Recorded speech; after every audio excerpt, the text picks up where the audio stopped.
FNRad, and I'm excited to do a YouTube Live today with Constance Beverly from Share Winter. The Share Winter Foundation, is that what it is? Yeah, Share Winter Foundation, but Share Winter for short. Yeah, and then you got involved with that. It's got to be going on a few years now. Ooh, this is my 8th year now. Holy wow! It doesn't seem even possible. I You seem so young. It makes me feel old because it is my baby, and I'm like sending it off to school now is kind of where we're at. I'm like, when did this happen? How have I been doing this for 8 years? But yeah, this will be my 8th season this next winter. So yeah, it's my life Cool. now. How did you get involved with it? Yeah, so I like to say I'm a recovering lawyer. And you never really recover. The trauma is there forever, to my fellow lawyers out there. I felt like I love snowboarding. Like that's really the thing. Snowboarding is like the one true love of my life, like my soulmate, my everything. I learned to snowboard when I was about 16 years old. I had learned to ski as a kid, but my dad was my ski buddy and he passed away, and my mom had 3 kids to raise, and skiing and snowboarding even in the 80s was still expensive, not as expensive as it is now, but it was kind of off the table, the whole ski thing. And snowboarding was a little bit more accepting of people who, kind of came from not the rich kid background. And I cut out a coupon in the paper, and my mom dropped me off and was like, "You got to be here all day because I got to go to work. So good luck. I hope you like this." And you got a lift ticket and a rental, but no lesson. But I learned that, if you're just sitting on the bunny hill, you can eavesdrop on lessons. So I got to go maybe once every year in high school when this coupon was in the paper for my local ski hill outside Amazing. of Ohio, good old Boston Mills Brandywine, which Vail owns now. And I fell in love with it. And then I wanted to snowboard more. Ended up in law school, was really not sure about the whole lawyer thing by my 3rd year of law school. I knew I needed to find something more exciting. And I found an organization on MySpace because that's how old I am. Yeah, exactly. For all of those who haven't heard of it, it was pre-Instagram, pre all those things. You had to know how to code, and like only your top 8 friends were there. It was heady times. But I found a nonprofit that was taking kids snowboarding, skateboarding, and surfing in New York City. I was going to law school just outside of New York City. So I get on a train at 4 o'clock in the morning on Long Island and meet a busload of kids in Chelsea, and started being a snowboard mentor. They had no business letting me teach kids because I was not a very good snowboarder. Um, but from there, I found community, like non-lawyer friends, which was like really what I was looking for. And from there, I had this like beautiful, diverse community of people that would, stash me in the back of, someone's van to go up to, Vermont while I was writing my legal briefs, like when they would like bust me out of the law firm. And yeah, it's kind of, that's all she wrote. As I kept practicing law, I kept getting involved because once word gets out in the ski industry that you are willing to work for free, people will take advantage of it. And many did. And I started working with various organizations, foundations, like on their boards, etc. Worked for some athletes, helped Kelly Clark run her foundation for a while. Oh, Um, cool. which is super great. Totally different end of the spectrum. Share Winter gets kids in, learn to ski and ride. Um, Kelly was giving scholarships to people like Maddie Mastro. So I've been in a really cool space where I've gotten to work like top level and getting access because it gets more expensive as you start competing. And it's really hard, especially if you're a woman or a person of color. And now with Share Winter, working with all of these organizations that I used to sit on the boards for, volunteer, we now fund and help grow. So kind of found my calling, was on the board of what's now Share Winter. And within 30 minutes of me being a little bit of this is a group project I want to lead kind of gal, they called and asked if I wanted to interview to take over as the CEO. And I said, yeah, I would absolutely love to do that. And, you know, that was 8 years ago now. So Share Winter has grown massively. We raise and give away about $1.5 million in cash nationwide to organizations across the U.S. that are teaching kids to ski and ride. And another 3 million in kind. We work with a lot of mountains to get lift tickets donated, professional lessons, rentals. We work with brands, whatever they have left over in their warehouses, we redistribute. We work with anyone who wants to give because we can all come together and share winter. See what I That's did? amazing. Yeah, that's awesome. Yeah, I mean, I had Steve LaRosiere on from Stoked Foundation, That, stoked.org. that would He's be the the that I found on MySpace. That was the one. So Stoked started me off, and yeah. Steve is I owe a lot of this to Steve. Yeah, he's an infectious speaker, and just like I loved his vibe, and he was the one that introduced me to the idea of, you know, giving is actually kind of selfish. It really is like a shortcut to like being happy yourself, right? Like I mentioned it before we were talking, that like if I'm feeling down, I feel like I've been taught that like going to the mall, get some new thing is the way to feel better. But like the shortcut is to volunteer your time, give something that you really love away to someone that would really appreciate it. Like that's the the essence of what the backbone of the snowboard podcast I do is giving it to the community for free, because um I get to do all this cool stuff, right? And Yeah, so it's double awesome. Yeah, yeah. So I'm really stoked that Steve was was a part of the start of the thing. And exact pivotal person. yeah, what a dude, what a dude. So when did who started Share Winter? So interestingly enough, Share Winter started as an initiative of the US ski and snowboard team. So around 2010, 2011, some individuals who were involved in the team, trustees, etc., were looking around, realizing that if we're going to find the best athletes, there have to be more kids getting into skiing and riding. And, as all of the research and data shows in the US, predominantly, and anything you watch, um, usually wealthy, white, all of this stuff is super expensive. And the initial barrier of trying something or getting involved in something that maybe your family didn't do, most kids that ski or ride, their parents ski or ride. So we have this giant multiple generations of people who don't ski or ride because it just wasn't something that was offered, or they weren't specifically marketed to, or it just didn't really kind of resonate. And a lot of that has to do with the fact that we kind of talk to our own in the ski and ride community. Like, if you're a shred homie, but like if you don't, maybe you don't. It's kind of our own little world. And they realized that you needed to get out of that someone should do something to make this easier, less intimidating, easier on parents, easier for communities that have been historically denied access. So the ski team said that is amazing, but it is really expensive to fund all of our elite athletes. It's really cool. We want to support you, but like you got to go do your own thing. So the three trustees kind of came together and formed what was called the National Winter Sports Education Foundation, which does not look cool on a sweatshirt. No. So after they hired me, um, we did a little rebranding and a little refocusing. And the goal is to really just enrich kids' lives through snow sports and meaningful. So prior to us existing, a lot of organizations, they were taking kids to ski and ride, but it was kind of an offshoot of mentoring, right? Stoked was a mentoring program, but it was a cool mentoring program because the mentors learned to ski or learned to ride and skate and surf together. Um, but we thought that if we're going to raise and give money away, and if we're really going to work in the industry and try to change the way the industry thinks about their consumer and their future consumers and the next generation of skiers and riders, that we would actually have to do it a little different. And so we set standards. We use the ski industry's own data, which says, you really need to go like 4 times. Everything kind of convert to snowboarding, convert to skiing, feel confident, choose it as something you care about. So we set it up that we would only fund programs that go 4 times, that track attendance, that track demographics, that are doing active outreach, that are providing opportunities that are representative of the population of the United States.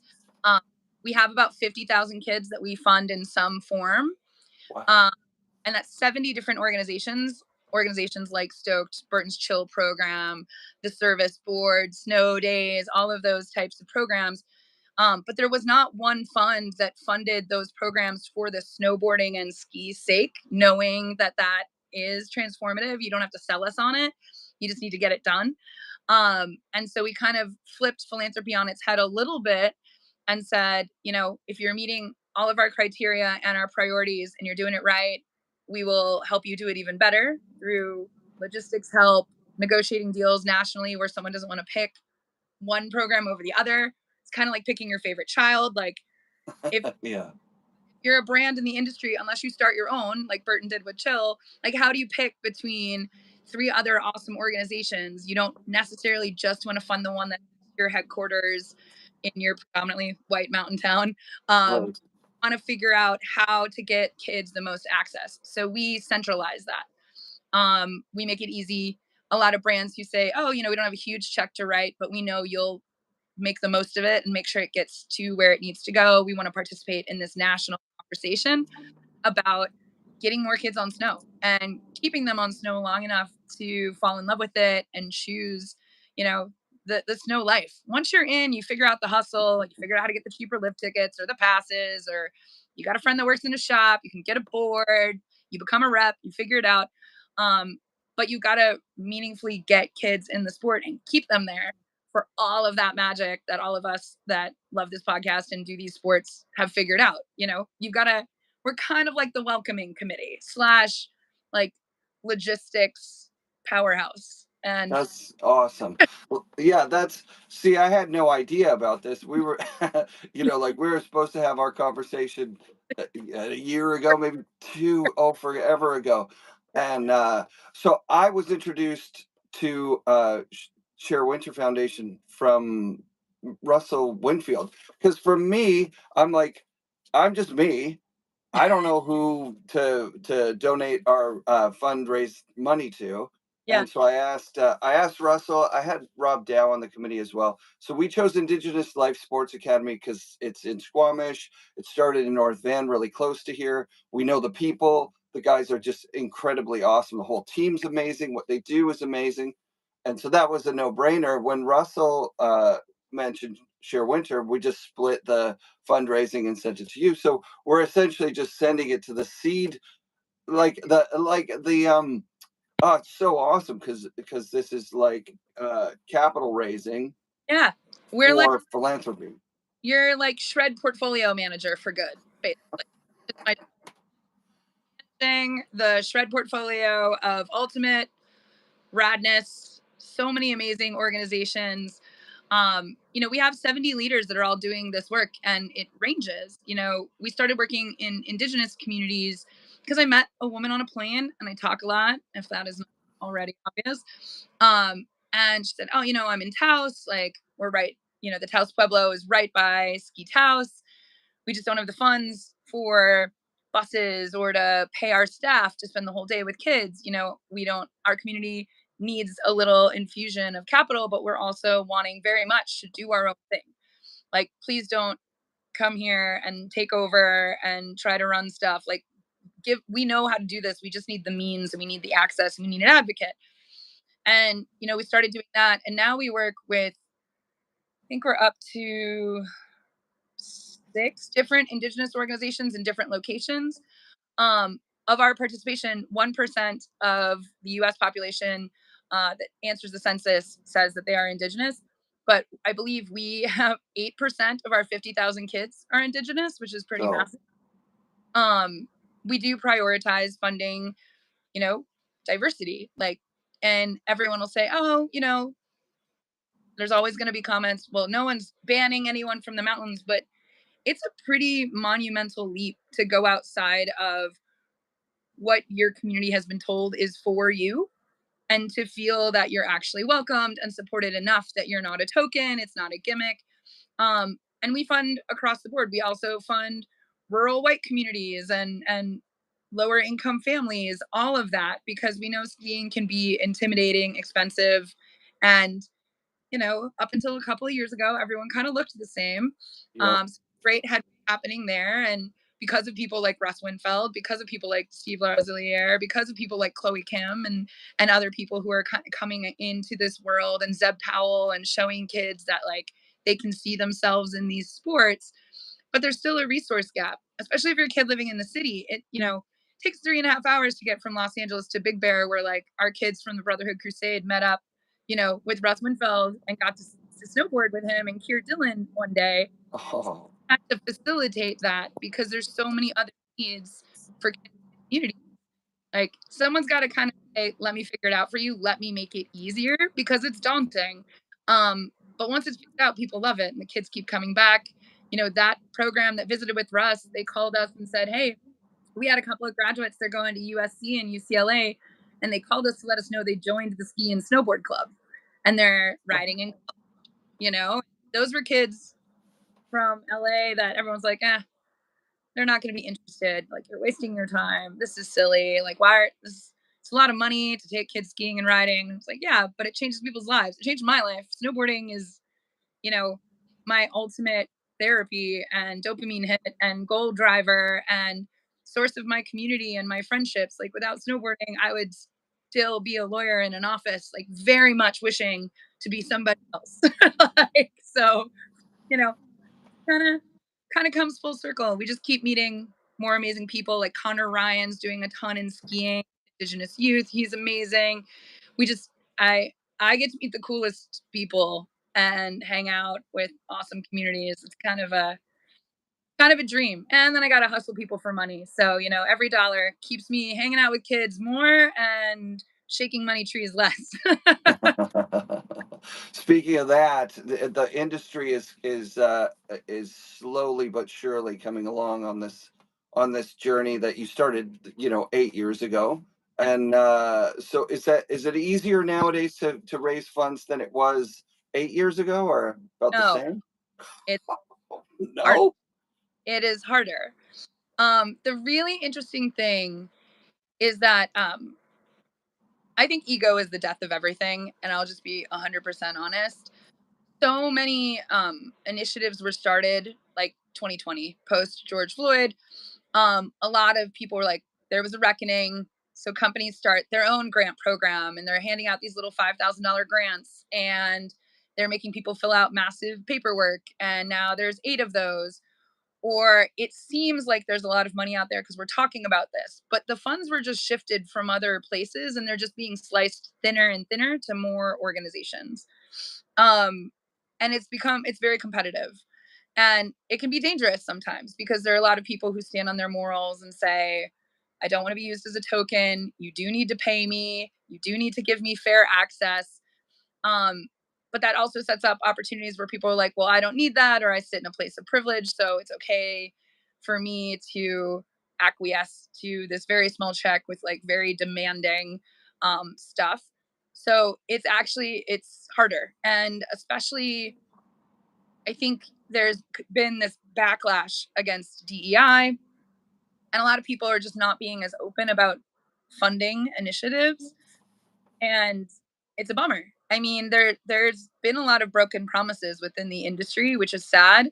It usually, when a funder pulls out of something, or it's no longer the it campaign to do, we get a lot of calls from the grantees that we support, and they're like, we're going to come up short. Can you help us? And that puts a lot of the onus on us to go make up that shortfall.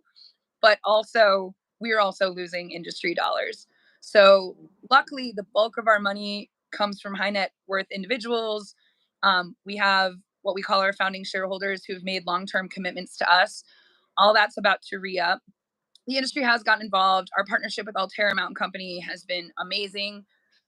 Because of them, we're able to put 1,300 kids on snow. They give us lift ticket, lesson, rental, lunch, for professional lessons for the kids and their chaperones, 4 days on snow. We're always asking for more. But we were able to start pop-ups within YMCA's, Boys and Girls Clubs, NGOs that did other outdoor sports, but skiing and riding was just that much more expensive that they had to cut it from their budgets. So we end up with these amazing partners that come in, or we did the ski with Rosnol, and we have these moments, but it's definitely not easier raising money. The money is getting tighter and tighter and tighter. Honestly, we're looking at doing a bunch of fundraising, and we need help from the people. Like, those $5 a month donations really add up, and it's a small thing people can do, but if enough people that ski and ride do it, I could get these 50,000 kids on snow. And we're kind of hoping to lean into that more.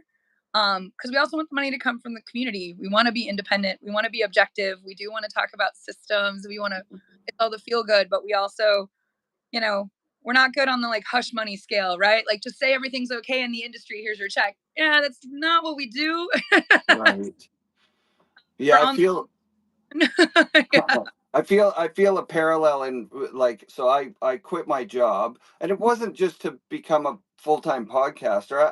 I do the podcast for fun, yeah, but at the same time, the industry was going through a squeeze, and so like I call each and every one of my sponsors like the day I quit my job, basically, and everybody to a person was basically like, "We're out. Like we don't have money for that right now," which yeah, is understandable, but and daunting, but it was also like it was motivating for me. I'm like, well, am I still doing this for the right reason? Because in the beginning I didn't even want to take on sponsorships because I didn't want the show to showcase certain athletes or certain people or certain stories above others. And I was looking at my when Burton decided that they weren't going to continue, I'm like, maybe that's because I wasn't afraid, or I wasn't afraid to be a bit anti-Burton. Like the anti-Burton sentiment exists out there, and I didn't shy away from it. I wasn't anti-Burton, but I was like, hey, they're the biggest corporation. They're the founding leader. They should be a leader in the space. And in some ways, they dropped the ball. Some ways, they came around and they're putting their money where their mouth is. And in some ways, they were leaders, right, with the yeah, Chill Foundation. yeah, But there's a freedom in not having an affiliation that so when I was like strategizing, it's like Patreon is the way to go. If I can get yeah, Patreon listeners to fund for $5 a month, then I can just ride any board. I can be completely non-biased in my reporting, or whatever you call this, in my interviewing, and it feels a lot better. But I don't feel like I was ever that biased anyways, yeah. like We, snowboarding is a huge giant family, a fabric of a bunch of eras and people from all over the world. And like you say, for the first 40 years of snowboarding, we all mostly looked the same. And then there was Russell Winfield and Keir Dillon, and like literally a dozen people from diverse backgrounds. And that needs to change. It still needs to change. Foundations like yours are doing the hard work, which is amazing. Yeah, yeah, that's inspiring. I love it. yeah. And I think it's interesting, we don't have any exclusive contracts with anyone. Any brand, anyone can come work with us. And we're very clear about that because we do think it's in everyone's best interest to increase skiing riding participation. It's important to have this amazing opportunity and give it to as many people as possible. And and I know people have their moments where like the slopes are too crowded, and yes, okay, we can all be curmudgeony about everything. Um, but when you say that, you also have to remember that you're saying that I deserve to be here and other people don't. And if that's your vibe and you don't like what we're doing, that's fine. Cause like obviously we are not aligned. Like, Yeah. Yep. and you don't have to be aligned. Like that's totally, you don't want to support us, you don't have to. But getting support from people and then having support with the industry and our partners that we've worked with they listen. Alterra Mountain Company, we check everything. We gut check with our leaders, with the kids, boots on the ground, what's going on? Are you having a good experience? Do you feel welcome? We have touch points. And that was all understood when they worked with us that, we're going to sometimes have tough conversations. And they have to be, they're business minded. They have to say this won't be a good business decision and it won't be a good outcome for you guys either. And we speak to each other as equals, which I think is really important. I think a lot of people work with nonprofits and they think that the leaders, oh, we're not the same as like the CEO of Burton. We're not the same as the CEO of Vail. Like we don't have the same background or the same desires or the same kind of gravitas, if you will. But at the end of the day, like we are also business people. We're community organizers. We are, we understand brand deals. We're doing the same work same level of work. It's just that we don't take home like giant paychecks all the time. But neither does anyone in the ski industry, quite frankly. Yeah. That is, another problem that needs to be solved. But I think it's important in any sort of partnership, business, nonprofit, community, social impact, etc. It's just to be in a place of true partnership of I'm going to explain what I can do and the systems and the parameters that I have to work with. You're going to explain it. We're going to meet in the middle. We're going to get the most done. We're going to do the best and most possible good together. And I think, and anyone that wants to do that is more than welcome to come hang out in the Sherwin. Yeah. Need a lot more people. We are only limited by finances to put more kids on snow, really, and capacity. Kids groups need to go on Saturdays, and Saturdays are crowded. Like, I don't like to snowboard at the resort on Saturdays. It's not. Yeah. I'm blessed and lucky that I have an alternate schedule and I travel around a lot. Not everybody has that, so we work with what we got. You make it happen. Gotta hustle. I had Hustle. a really fun conversation with Tyler Nickel this year. He's a groomer and a park builder and a community activist, actually, and he has been for a very long time. He's from up north. And one of the things that I don't I want to attribute it just to him, but it really is a bit of his brainchild, is these amazing public parks, places where it snows, that are Yep. designed like a snowboard park. And you just put the features there for the kids to discover, like Easter eggs, right? Like, so all of a sudden you've got a hike park in a city that has a very low barrier to entry. And Mhm. you got a shack at the bottom that's got a bunch of old snowboards and boots in it, and people show up, and there's like a little lump here that could be a jump, but you pat down a jump and now you're jumping. Like, I think that's the stepping stone between, because so much stuff happens at these resorts where the resorts are obviously trying to make money. That's the nature of the resort. And so Yeah. they're now charging for parking because that's a revenue source. And they're charging, $40 for a pizza lunch or whatever they're doing, because they've got a captive audience, and they're at capacity, so they got to charge every single person the maximum they can get. Whereas, after COVID, these public park initiatives, because there was this lockdown on budgets and people didn't spend their money, there is money out there to develop these parks. And if I could get that message out on behalf of Tyler and the industry and everybody, how transformative it is to have not just like a tobogganing hill, but to have some, like, just you put a couple of creative features in there with moving some earth around. Now you've got like a banked rundown that people are self-powering, so they're also getting exercise, which is incredible, and they're building communities. And then once they get hooked on it that way, then they're going to start, like you say, finding the cheap lift tickets, finding the church buses that bring people to the mountains, finding the coupons to clip out of the paper so you can go that one day a year.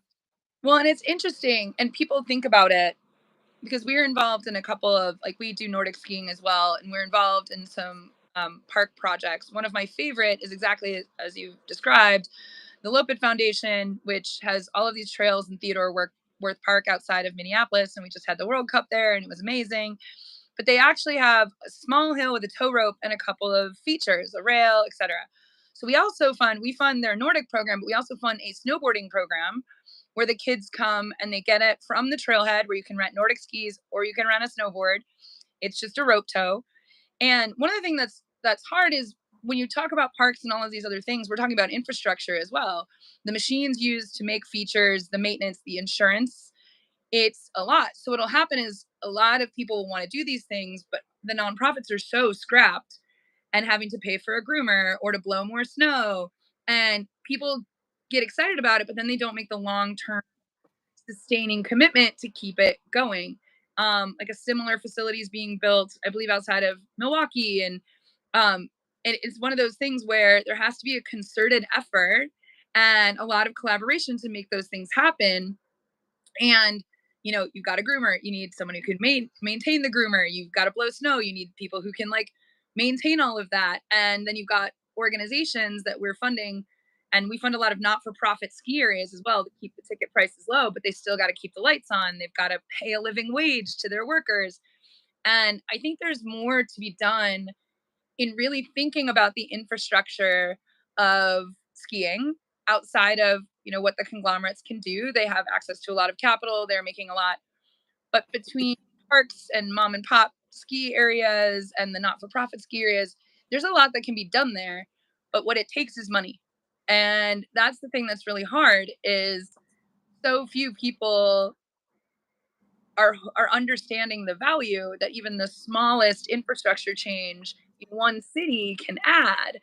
And with us, one of the reasons why we hustle so hard and we're constantly fundraising, someone recently last week, said that they had mentioned to someone in the ski industry about us. And they're like, oh, they're really aggressive on fundraising. I was like, we re-raise our money every year. I'm not an endowment. I don't sit on millions of dollars.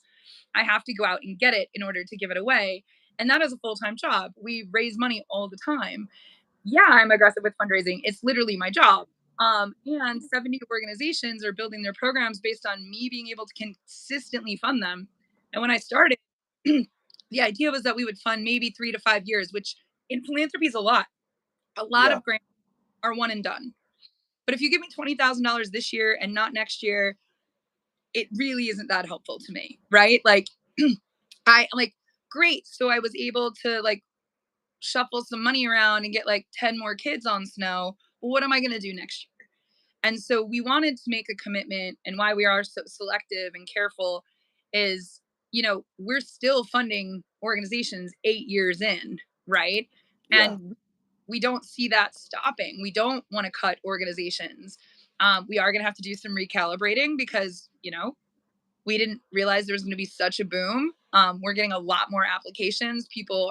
They know about us. Programs we were already supporting are growing or doubling down. Initiatives were started, but they were started with maybe a 3-year runway, and now that money's running out. So we're hearing from programs to be like, now we need your money. So I need a lot more money. And it's the long-term investment. But we even saw with the ski industry, they were, a lot of the trade associations were really excited about us.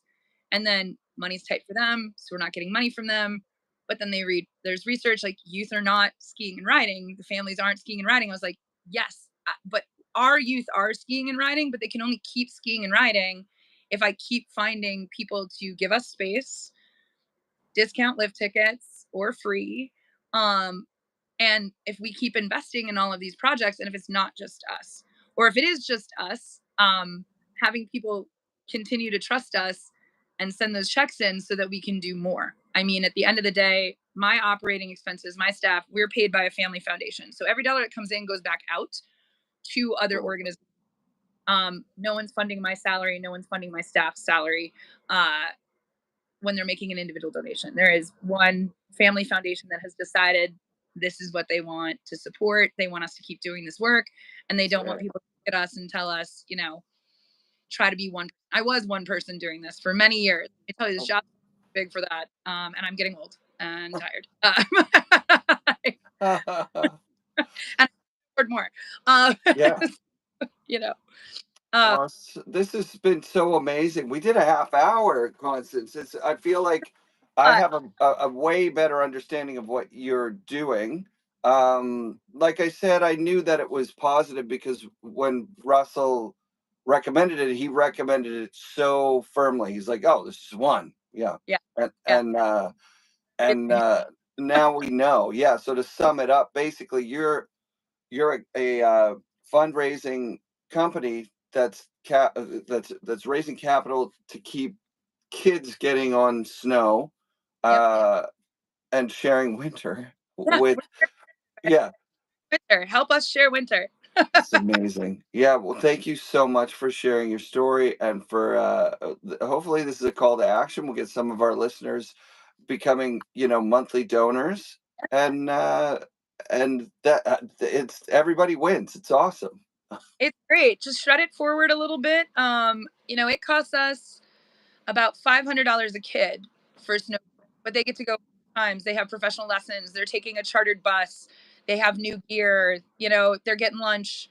Um, it's not cheap. I'm not solving some of the world's biggest problems, but I can guarantee that the dollars bring joy. Like, you are creating an experience a kid otherwise wouldn't have. If you love skiing and riding at all, every little bit counts. I am stoked on every dollar that comes in because it means I have more to give away, and that's just more kids on snow, more friends on a powder day. Awesome. Thank you so much. We'll be in touch. I haven't done my fundraising for this year yet, but absolutely, it's going to be going towards still some Indigenous Life Sports Academy direct stuff and Share Winter. I think it's a no brainer. I, Awesome.